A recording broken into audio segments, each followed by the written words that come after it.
That horn.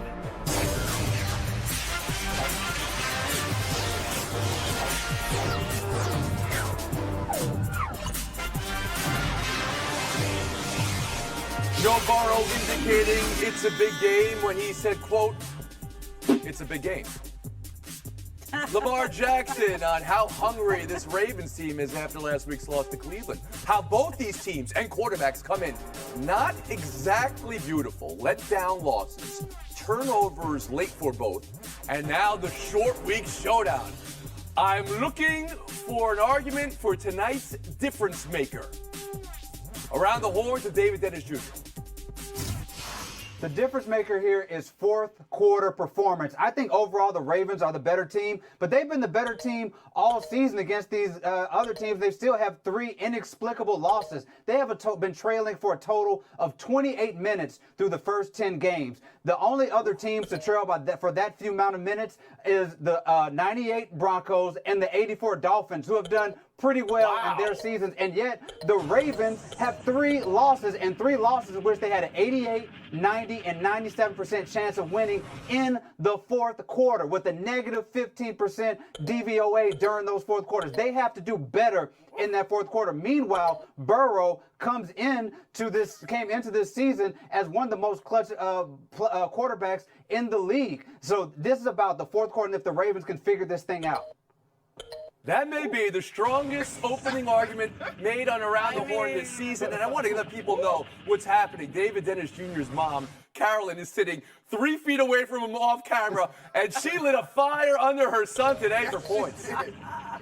Thanks, Mom. Ramona Shelburne, to you, tonight's difference maker. I mean, I don't even know half those acronyms that he just cited, what they stand for, but wow. To me, this is about Joe Burrow, okay? They've done this the last couple of years, get off to a slow start.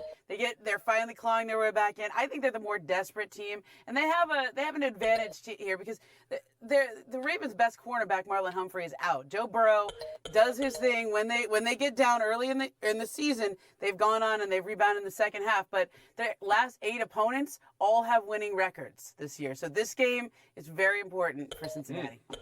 Frank Isola, same question to you. Tonight's difference maker. Yeah. Of course, you buried the lead, Tony. David's lovely mother said that I'm her #1 panelist, so you left that part out. For me, it's going to be Cincinnati. It's going to be Cincinnati's defense. Last week, they gave up 544 total yards to the Houston Texans. The last time the two teams played, Lamar Jackson threw for over 200 yards. He ran for over 50 yards. They were able to run the ball. Can Cincinnati's defense put up enough resistance to keep the Bengals in this game? That's going to be the key tonight. And Monica McNutt, tonight's difference maker. So I got to combine my last 2 panelists' answers. It's going to be health and the defense. It's not just about Joe Burrow's health. Sam Hubbard's out talking about that defense that that Frank just wanted to praise. Not to mention, they don't have T. Higgins as one of their receivers, and they've given up 185 yards to scrambling quarterbacks. Oh, I don't know. I think that means Lamar Jackson is one of those guys. Not to mention the Ravens' run game as well. So to me, it's about the health of the Bengals, and I just don't think that they're whole enough to beat this Ravens squad. The debate on which quarterback you'd rather have in this particular matchup has been going on for weeks in anticipation for maybe the best Thursday night game of the year. Burrow or Lamar, Frank, who'd you rather have tonight? Yeah, I mean, Burrow's been a Super Bowl long term. I would take Burrow tonight. I would take Lamar Jackson. Coming off a loss at home, able to run the ball against that defense, I would take Lamar Jackson. Ramona Shelburne? I mean, Lamar Jackson. And, ask Arthur Blank about this. He's going to forever revisit that quote about whether you can vote for him or not. Okay? But, Lamar Jackson, it doesn't matter who he doesn't have. If they have Lamar Jackson, he wins. And he's shown that this year. David Dennis Jr.? Contract. I'm taking Lamar Jackson for the first 3 quarters. I'm taking Burrow for the last quarter. 3 greater than 1. Give me Lamar Jackson. Monica, I'll give you the last word. Oh, man, I'm usually a Burrow girl, but I can't back down on my own argument. You got to go Lamar tonight. Okay. Seems like everybody has Baltimore tonight. David, you may be the one that was on the fence there because of your fourth quarter stats. Ramona, Baltimore? You know what? I'm going to go Cincinnati as the more desperate team. After everything you just said, you did say that. And David? I'm going to go Baltimore. I think that if they can, that defensive line and Lamar Jackson can have after everything you just said. Monica, who do you got tonight? I think there's continuity in my answers, Tony. I'm still going Baltimore. And Frank Isola. Yeah, I trust the Ravens defense a little bit more, so I'm picking You Baltimore. guys crack me up. We'll move on. NBA now. 5-game suspension for Draymond Green. I had a panel yesterday, unanimous, that it had to be long. In fact, I think everyone argued it had to be longer than 5 games. I heard 7 games. I heard 10 games for both the act of choking and the history of Green. In the 5 games, Joe Dumars and the league said Green's past actions were factored in. Monica McNutt around the horn to you. Is 5 fair? I thought 5 was perfectly fair, Tony. Not to mention, this is also Draymond's 5th suspension. So past actions being included is also completely within the realm of decision making for the NBA. Look, we know that winning absolves you from a bunch of missteps, and we all know how costly it was for Draymond to be suspended during the finals that the Cleveland Cavaliers went on to win ultimately. But for me, this has to stop from Draymond. Like, this has to be addressed. You are on one of the marquee franchises in the league. This is too many eyeballs for the wrong reasons. Okay, but you think 5 is fair. I had Israel Gutierrez, for example, saying 10 games yesterday. 5 games fair, Ramona Shelburne? You know, I'm surprised it was this high, to be honest. I thought it was going to be 2 or 3. Because in the NBA, you're either suspended for a game or you're not suspended. I thought Draymond might get 2 because it's Draymond, but clearly, like, you have to know the history of Joe Dumars, who is in charge of these kind of disciplines with Draymond Green. Those 2 go back to his college days in Michigan, at Michigan State. And I think Joe Dumars really wants to have a corrective punishment. Like, this isn't just 5 games because of the severity of the headlock on Rudy Gobert. This is 5 games because the last time he suspended him for that stomp on Sabonis, it clearly didn't get through enough to where he's not going to have an eruption like this again. Should the league be legislating like this? Should the league be in charge of corrective behavior and discipline? I don't know. That's up for debate. But the Warriors, all this talk about the Warriors, are they up for? They just gave him a new 4-year deal. Like, they just signed up for another 4 years of Draymond. Right. Okay. I hear what you're saying. So you would put forward maybe an independent counsel to make rulings on matters like this. Frank Isola, you were shaking your head. You think the NBA needs to make a ruling here. How did 5 games come out to you? Yeah, Ramona, I love you. You do a great job. But you're talking about history, and you're mentioning Joe Dumars' history. What about the history of Draymond Green, who I think he punched a teammate and got 0 games for that? And it's all about timing. Adam Silver in the NBA is all in on the in-season tournament. Adam Silver last week said he wants everyone focused on, let's talk about games, let's talk about defense and offense that everybody plays. What was everybody talking about the other night? It was Draymond Green trying to choke out Rudy Gobert. His timing was bad. They should have done something to him 13 months ago, and it didn't work. 5 games, more than appropriate. David Dennis Jr. 5 games is absolutely appropriate, and I think the NBA kind of did itself a disservice by even talking about Draymond's history. 5 games for choking somebody out in a vacuum is enough. He had Rudy Gobert in a chokehold and dragged him across the court, and his own coach was begging him to let go. You don't even need to talk about his past. You don't need to talk about the other incidents. 5 games is enough, regardless of who it is. Momo, I'll let you back in here.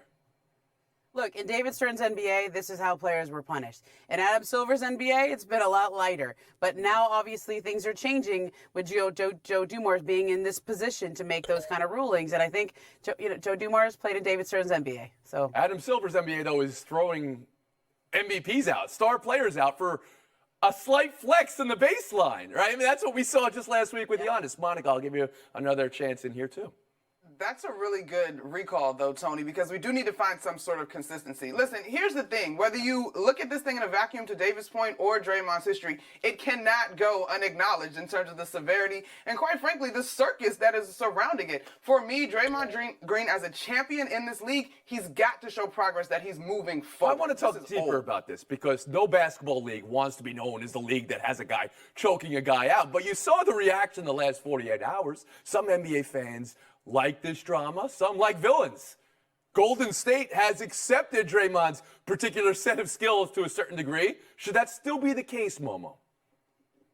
as long as he helps them win. I mean, that's literally the baseline. They know him. They have history with him. He is a winning player. He is the heartbeat of their defense and, frankly, the orchestrator of their offense as well. But he's the heart of their team. And so they tolerate a few of these eruptions. They don't like it, but they tolerate it because they understand him and he has history with them. And he has 4 rings. So for now, they do. But when he stops being productive, I Frank, think you want to weigh in on that?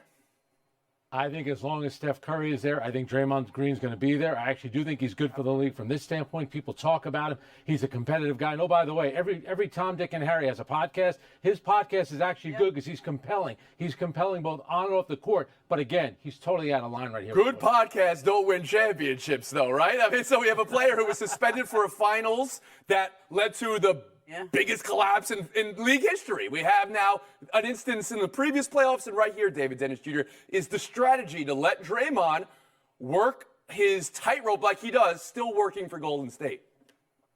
Yeah, we can talk about what should or shouldn't happen, but the fact is what is. And what is a Golden State Warriors team who has bought into Draymond and the circus. You can talk about them costing the finals, but they won 3 more championships with him after that. They know that they are, their best chance of winning is with him, and they're going to stick with him until that changes.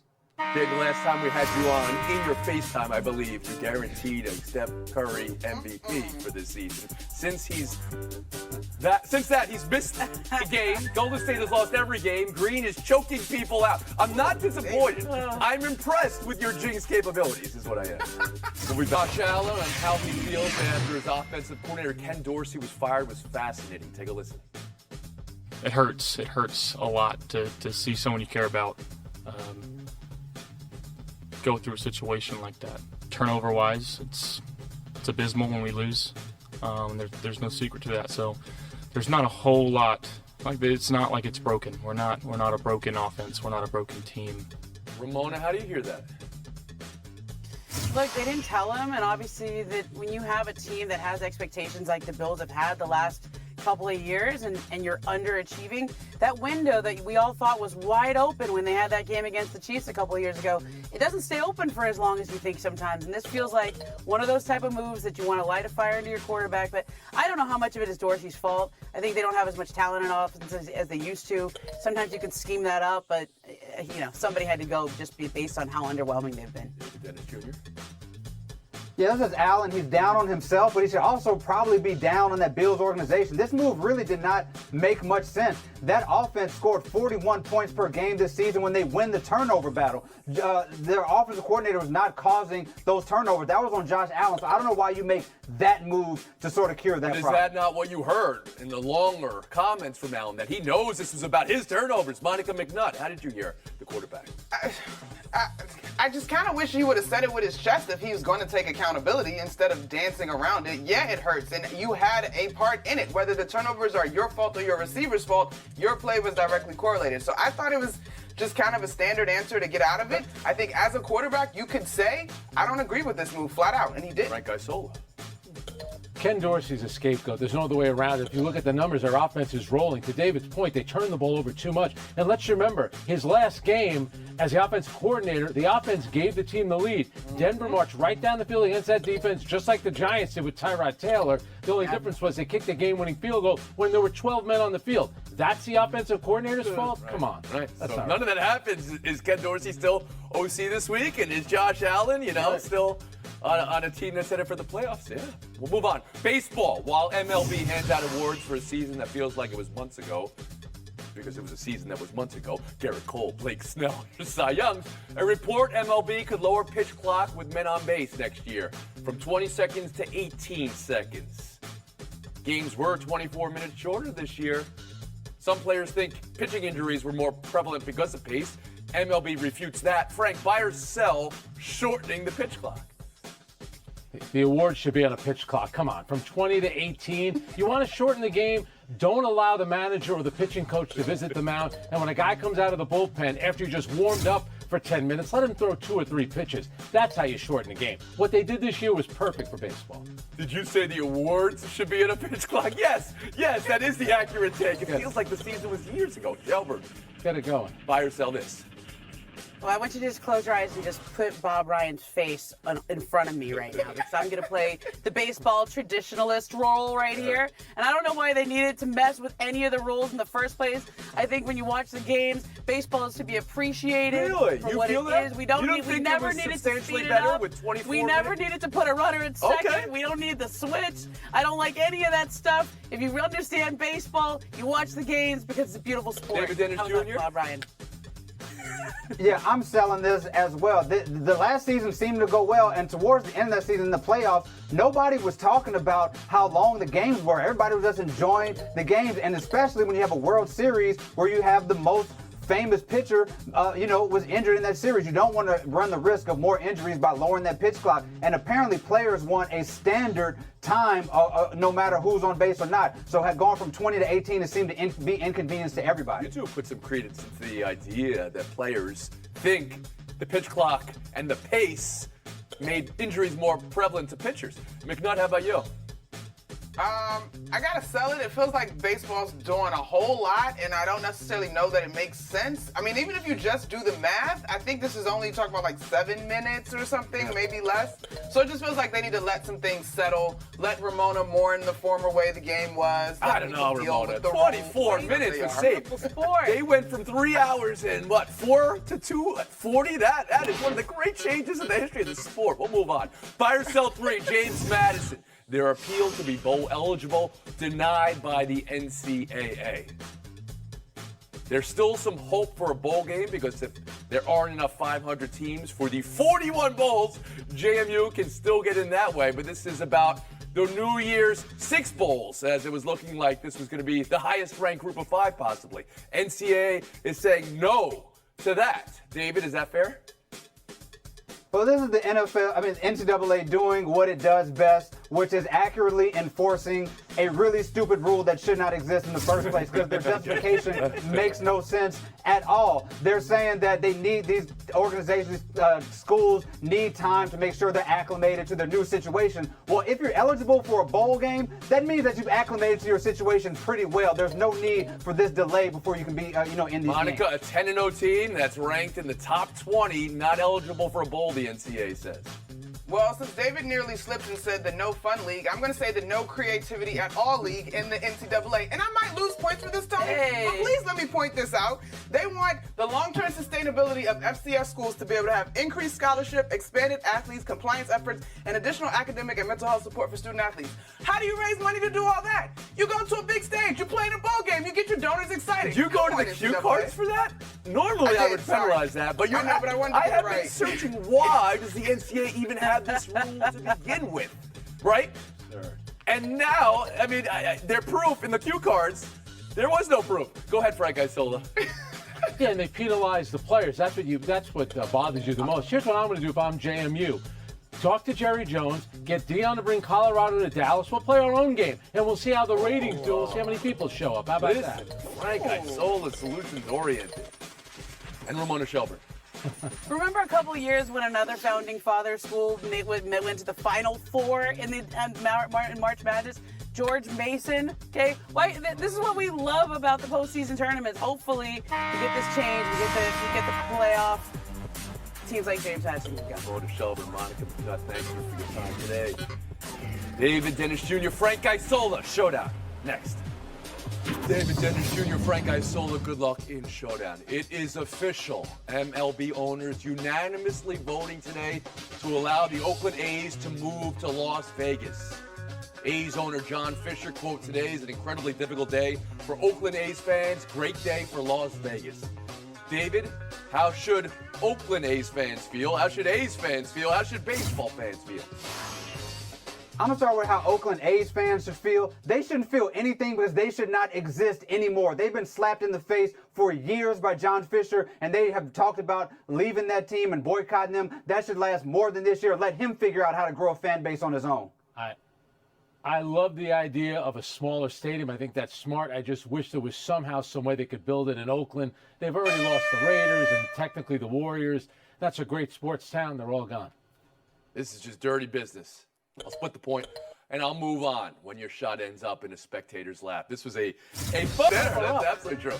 Hey, David. Yeah, this seems like it may be a little fun, but if that ball comes anywhere near my lap and you come approaching me and with the ball in my lap and you have a club in your hand, I am hightailing it and running as fast as I possibly can in the opposite direction. Would it happen any other way? Mom's sitting right next to David Dennis Jr. I'm a softie. You know it, Frank. Sorry. FaceTime, David Dennis Jr. So for those of you who do not know, a few weeks ago I was guest hosting ESPN Daily, listening to the podcast with my son, And my son goes, hey, Dad, I think I could do that. I want to launch a podcast. So he did. He launched his own video gaming podcast called the Meat Cheat Pod. It's wherever podcasts are sold. Go subscribe to it and tell him how awesome he is. I'm so proud of you, dude. How great is that? Yes! This is just like Georgetown coach Ed Cooley yesterday. He went on a diatribe about young reporters. You got to be there. You got to ask the question. Young people want to break in the industry. Get your own channel.